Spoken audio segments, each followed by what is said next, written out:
लोकसभा चुनाव के दूसरे चरण का नामांकन लगातार जारी है। इसके साथ ही एनडीए के नेताओं की भी ताबड़तोड़ रैलियां शुरू हो चुकी है। जहां आज एक तरफ सीएम योगी आदित्यनाथ आगरा वाराणसी में हुंकार भरेंगे, तो वहीं मुजफ्फरनगर में खुद गृह मंत्री अमित शाह मौजूद रहेंगे।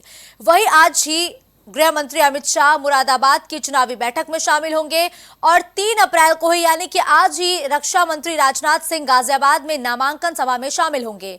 तो वहीं प्रधानमंत्री नरेंद्र मोदी गाजियाबाद में 6 अप्रैल को काल कागड़ी चौक से घंटाघर तक रोड शो कर चुनावी माहौल बनाएंगे। पीएम के कुछ अन्य कार्यक्रम भी प्रस्तावित है, जिनकी औपचारिक घोषणा बाद में होगी। इनमें 6 अप्रैल को सहारनपुर में रैली, 9 अप्रैल को पीलीभीत में रैली और 16 अप्रैल को मुरादाबाद में रैली शामिल है। तो बीजेपी अपने एजेंडे पर लगातार काम कर रही है, लेकिन यूपी में विपक्ष के बड़े चेहरे अभी भी प्रचार मैदान में नहीं उतरे हैं। यहां तक कि विपक्षी दलों ने अपने शीर्ष नेताओं के कार्यक्रम भी जारी नहीं किए। दरअसल दिल्ली के रामलीला मैदान में विपक्षी गठबंधन ने 31 मार्च को एकजुटता का प्रदर्शन करते हुए हुंकार भरी थी। बताया गया था कि इसके बाद विपक्षी दल प्रचार के लिए रैली करेंगे, लेकिन अब तक इन शीर्ष नेताओं की रैली या प्रचार के कार्यक्रम का कोई भी शेड्यूल जारी नहीं किया गया है। तो जहां एक तरफ एनडीए के साथ ही बीजेपी ताबड़तोड़ तरीके से चुनावी मैदान में उतर चुकी है, प्रचार करती हुई नजर आ रही है, लेकिन विपक्षी दलों के कार्यक्रम का शेड्यूल अभी तक जारी नहीं हुआ है। पहले चरण में वोटिंग की जो तारीख है वो 19 अप्रैल है। बहुत ज्यादा दिन का समय शेष नहीं रह गया है, लेकिन उसके बावजूद भी अभी तक विपक्ष के किसी बड़े नेता का कोई कार्यक्रम नहीं जारी किया गया है, ना ही किसी बड़े नेता ने विपक्ष के कोई बड़ी जनसभा को संबोधित किया है। अब इंतजार है अखिलेश यादव का, मायावती का, शिवपाल सिंह यादव का कि आखिर ये सारे विपक्षी दलों के धुरंधर कब जनसभा को संबोधित करेंगे और कब पूरी सक्रियता से चुनावी मैदान में उतरेंगे।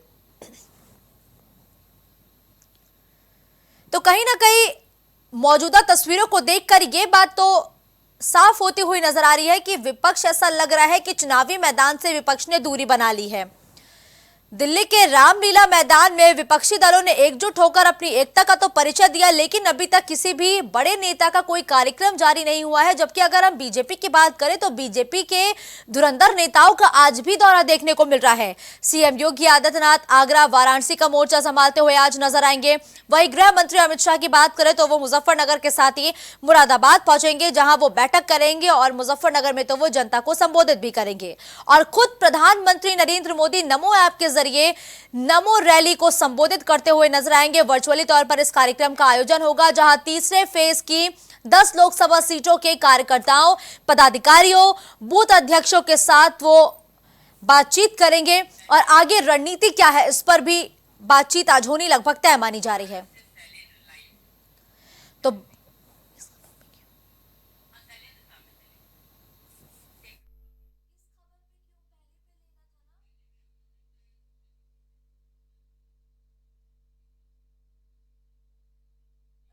ज्यादा जानकारी के साथ शैलेंद्र इस वक्त मेरे साथ लाइव जुड़ चुके हैं। शैलेंद्र, देखिए, जहां एक तरफ एनडीए तो पूरी तरीके से तैयार हो चुका है, ताबड़तोड़ रैलियां हो रही हैं, कार्यक्रम लगातार चल रहे हैं, अलग अलग कार्यक्रमों का शेड्यूल भी जारी हो रहा है, लेकिन विपक्षी दलों के आखिर बड़े नेता अभी तक कोई बड़ी जनसभा को संबोधित करते हुए क्यों नहीं नजर आ रहे हैं? आखिर चुनावी मैदान से इतनी दूरी क्यों बना रखी है?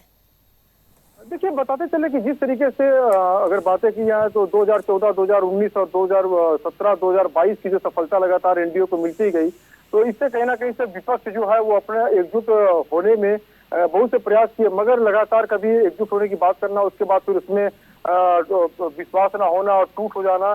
तो इसके साथ साथ आपसे बताते चले कि इस तरीके के जो नतीजे जो निकल के आए, ये अविश्वसनीयता जो है वो विश्वास कायम नहीं हो पाया। तो इसके अंतर्गत जिस तरीके से सीटों का बंटवारा था पूर्व में देखा जाए, उसके बाद फिर पल्लवी पटेल का लगातार बयान बदलना, फिर कुछ बयान आना, फिर बयान पलटना, फिर बयान कुछ और आना, तो ये लगातार इससे कि जो नेताओं में जो उथल पुथल की जो राजनीति चल रही है वो एक अपने आप में एक अलग ही नजारा देखने को मिल रहा है इसमें। इसी साथ अगर एनडीए की बातें की जाए तो एनडीए के जो गठबंधन है, अगर खासकर यूपी की अगर बातें की जाए तो अनुप्रिया पटेल की जो गठबंधन के साथ एनडीए साथ जुड़ी हुई है, संजय निषाद जुड़े हुए हैं। इसके साथ साथ अन्य भी जो और जो दलों की बातें की जाए तो हाल फिलहाल में अभी पश्चिमी यूपी से जयंत चौधरी भी एनडीए से जुड़ गए। तो ये एनडीए में जुड़ने में कहीं ना कहीं तो लोगों को अपना निजी स्वार्थ और इसके बाद अपने मुद्दे जो हैं, अपने स्थानीय मुद्दों पे कहीं ना कहीं से अपनी जातिगत समीकरण के जो प्रभाव जो है वो बताने में और काम कराने में कामयाब है। मगर विपक्ष की बातें की है तो विपक्ष में जिस तरीके से अगर देखा जाए जो जनसभाएं होनी है, अभी स्टार प्रचारकों की जो बातें की जाए तो स्टार प्रचारकों की जो लिस्ट है वो कांग्रेस की एक अलग लिस्ट है, समाजवादी पार्टी की एक अलग लिस्ट आ रही है। इसके साथ साथ अगर देखा जाए तो जो एक जो बड़ी रैली होनी है, जिस तरीके से एक जो ताबड़तोड़ रैलियों का जो दौर चलना है, मिश्रित रैलियां जो होनी चाहिए, तो वो उस रैली में कहीं ना कहीं से एक जो प्रभाव होना चाहिए वो प्रभाव दिखाना, दमखम दिखाना बहुत जरूरी है। मगर कहीं ना कहीं से हमें लगता है कि जो विपक्ष जो है, विपक्ष एक ईमानदारी से जो अगर एकजुट हो तो उसका नतीजा कुछ हो रहा है। मगर हमें लगता है कि बिल्कुल, लेकिन देखिए शैलेंद्र, क्या माना जाए कि विपक्षी दलों का आपस में सामंजस्य नहीं बैठ पा रहा है और यही वजह है क्या कि वो एकजुट होकर जनसभाओं को संबोधित नहीं कर पा रहे हैं? देखिए, विपक्ष का एकजुट तो माना जा सकता है कि विपक्ष में कहीं ना कहीं से कुछ ना कुछ मतभेद है। ये कहीं ना कहीं सब मतभेद है, क्योंकि अगर मतभेद ना होता तो स्वामी प्रसाद मौर्य से लगातार उनके बयान थे, उसके बाद उन्होंने अपनी पार्टी बना ली और इसके साथ साथ पल्लवी पटेल का लगातार बयान पे बयान आना, उसके बाद कभी आगे कभी पीछे, मतलब कि तमाम तरीके के जो बयान आना, उसमें उथल पुथल होना। तो इसके साथ साथ AIM के जो ओवैसी जी जो है, उसके बाद उनका भी जो जोड़ने की जो बातें हो रही थी, पर वो अपने एक अलग लाइन बनाए। तो कुल मिला के देखा जाए तो जिस तरीके से जो प्रभाव डालना था जो जनसभाओं के माध्यम से, वो अभी जनसभाओं के माध्यम से अभी तक कोई प्रभाव इस तरीके से नहीं पड़ पाया है। और अब चूंकि अभी समय है, अभी नामांकन का दौर चल रहा था, प्रथम चरण का जो है द्वितीय चरण शुरू हो रहा है, तो कहने का मतलब यह है कि अभी नामांकन के बाद भी अभी समय है इनके पास। अगर विश्वसता अगर कर सकते हैं और पब्लिक के बीच में ये दिखा सकते हैं कि हम लोग एक साथ वास्तव में ईमानदारी से एक साथ हैं, पब्लिक को ये समझ में आना चाहिए। बिल्कुल ठीक है, लेकिन देखिए अभिनव, बीजेपी जिस तरीके से ताबड़तोड़ प्रचार कर रही है, एक बात तो तय है कि बीजेपी लगातार अपने पक्ष में माहौल बनाने की कोशिश कर रही है। आज प्रधानमंत्री नरेंद्र मोदी तीसरे चरण की जो चुनाव होना है उसकी तैयारियों का जायजा लेते हुए नजर आएंगे। तो अगर पहले चरण की बात करें तो पहले चरण का मोर्चा लगातार CM योगी आदित्यनाथ ने संभाल रखा है, तो बीजेपी तो माहौल पूरी तरीके से बनाने में तैयार हो चुकी है, लेकिन विपक्षी दल अभी भी चुनावी मैदान से इतनी दूरी आखिर क्यों बना रहे हैं? देखिए, एनडीए की अगर बात की जाए जी तो अभिनव, ये जो भारतीय जनता पार्टी है वो लगातार पूरी तरह से जो मैदान में सक्रिय हो चुकी है और इसी क्रम में आज मुख्यमंत्री योगी आदित्यनाथ आगरा और जो बनारस जाएंगे। इसके अलावा बात करें तो गृह मंत्री अमित शाह खुद भी आज मुजफ्फरनगर के दौरे पे रहेंगे, वहीं रक्षा मंत्री राजनाथ सिंह गाजियाबाद जाएंगे।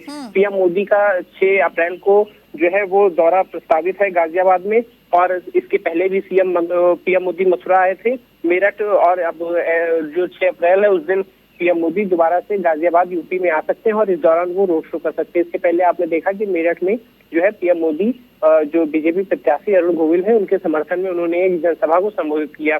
तो वहीं भारतीय जनता पार्टी को आप देखिए तो वो लगातार पूरी तरह से जो सक्रियता से चुनावी मूड में नजर आ रही है और लगातार जो है अपने पार्टी को, संगठन को मजबूत करके चुनावी मैदान में उतर रही है। वहीं अगर विपक्ष की बात करें तो अब तक विपक्ष ने कोई भी खास ऐसी बड़ी रैली यूपी में नहीं की है जिससे कि वो जो जनता है उसको अपनी ओर आकर्षित कर सके। दिल्ली के जरूर रामलीला मैदान में बीते दिनों इंडिया गठबंधन द्वारा एक बड़ी रैली जो है वो की गई अरविंद केजरीवाल के पक्ष में, लेकिन उसका फिलहाल यूपी से लोकसभा चुनाव से उसका कोई नाता नहीं है, क्योंकि वो जो है वो इंडिया गठबंधन की एकजुटता का संदेश देने की रैली थी।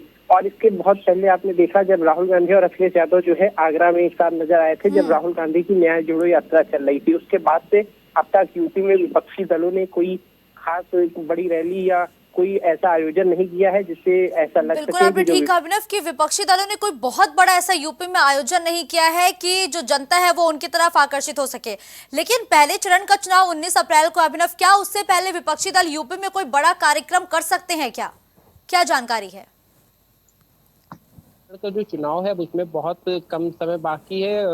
19 अप्रैल को पहले चरण का जो है मतदान होगा और उसके लिए जो विपक्ष है, अब तक विपक्ष ने कोई ऐसा खास कार्यक्रम नहीं किया जिससे कि जो जनता है वो उनकी ओर आकर्षित हो सके। ऐसे कयास लगाए जा रहे हैं कि 10 अप्रैल के बाद जो पहले चरण की 8 सीटें हैं वहां पे विपक्ष की जो पार्टियां हैं वो ताबड़तोड़ रैलियां और रोड शो करेंगी, और जिसमें समाजवादी पार्टी की बात करें, कांग्रेस की बात करें तो ये तमाम जो दल हैं ये भी शामिल होंगे। कांग्रेस के जो सीनियर लीडर हैं वो भी दिल्ली से आके यूपी में डेरा डालेंगे, प्रचार करेंगे, और जो उत्तर प्रदेश की जनता है उससे वो अपने पक्ष में मतदान करने की अपील करेंगे, क्योंकि दिल्ली का रास्ता यूपी से होके ही जाता है। तो ऐसे में उत्तर प्रदेश बहुत महत्वपूर्ण राज्य हो जाता है।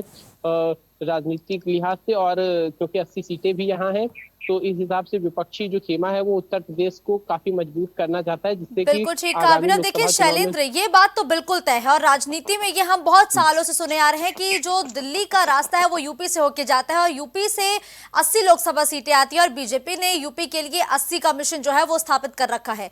लेकिन बीजेपी तो पूरे पुरजोर तरीके से चुनावी मैदान में उतर रही है, लेकिन क्या जो विपक्षी दल है वो यूपी की अहमियत को समझ नहीं पा रहे हैं या परेशानियां कहाँ आ रही हैं? जी देखिए बिल्कुल, बताते देखिए चले कि विपक्ष जिस को तरीके से लगातार हाँ अभिनव, वापस आपका रुख करूंगी शैलेंद्र। बताते चले कि जिस तरीके से 2014 में जब पीएम नरेंद्र गुजरात के मुख्यमंत्री के तौर पे बीजेपी से जो कैंडिडेट थे मेंबर ऑफ पार्लियामेंट के लिए और प्रधानमंत्री के लिए चेहरे बनाए गए, तो उस समय 2014 में जब इन्होंने जो अपना जो सबसे पसंदीदा जो जगह जो देखा वो वाराणसी था। इसके पीछे सबसे बड़ा जो लॉजिक जो था, राजनाथ सिंह थे। राजनाथ सिंह ने उनको गाइड किया था कि ये एक ऐसी जगह है वाराणसी जहाँ पे पूर्वी उत्तर प्रदेश की लगभग जो सीटों पे एक अच्छा खासा एक प्रभाव डाला जा सकता है, जहाँ पे समाजवादी पार्टी और बीएसपी का कभी ये गढ़ हुआ करता था, ज्यादा सीटें बीएसपी और समाजवादी पार्टी की निकलती थी।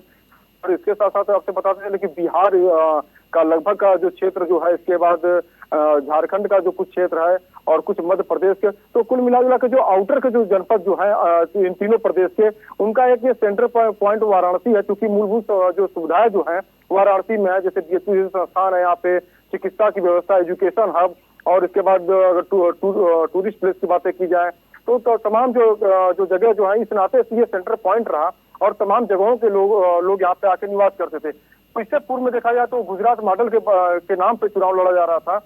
अब जो चुनाव हो रहा है यूपी में, कहीं ना कहीं से अगर देखा जाए इसमें तो कहीं ना कहीं से जो नजर आ रहा है ये वाराणसी मॉडल को भी पेश किया जा रहा है, क्योंकि काशी विश्वनाथ कॉरिडोर की बातें की जाए।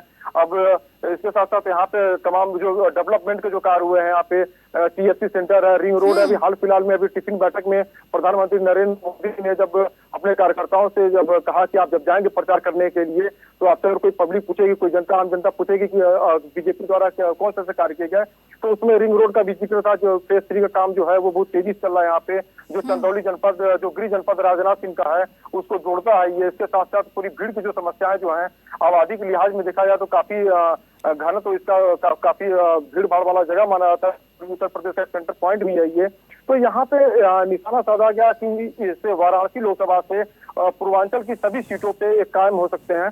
और इसके साथ साथ आपसे बताते चले कि विपक्ष में अगर कायदे से अगर लोग अगर प्रयास करें तो अभी आप बताते चले कि लोकसभा से पूर्व 2022 में जो चुनाव हुए थे विधानसभा के, तो उसमें गाजीपुर में, बलिया में, आजमगढ़ में और जौनपुर में यहाँ पे बीजेपी को नुकसान हुआ था, जहाँ पे जनपद ऐसे थे जिसमें एक भी सीट निकलना मुश्किल हो गया था इनका। लेकिन देखिए अभिनव, ये वाकई हमने सुना है कि कोशिश करने वालों की हार नहीं होती है, लहरों से डर के नौका पार नहीं होती। लेकिन विपक्षी दल कोशिश ही नहीं करते हुए नजर आ रहे हैं, क्योंकि जो मौजूदा तस्वीर हम देख पा रहे हैं, ना तो विपक्षी दल सोशल मीडिया पर एक्टिव हैं, ना वो अपनी योजनाओं को मीडिया के जरिए, ना सोशल मीडिया के जरिए लोगों तक पहुंचा रहे हैं, बल्कि जो विपक्षी दल है वो कहीं ना कहीं ईडी सीबीआई में ही फंस के रह गए हैं।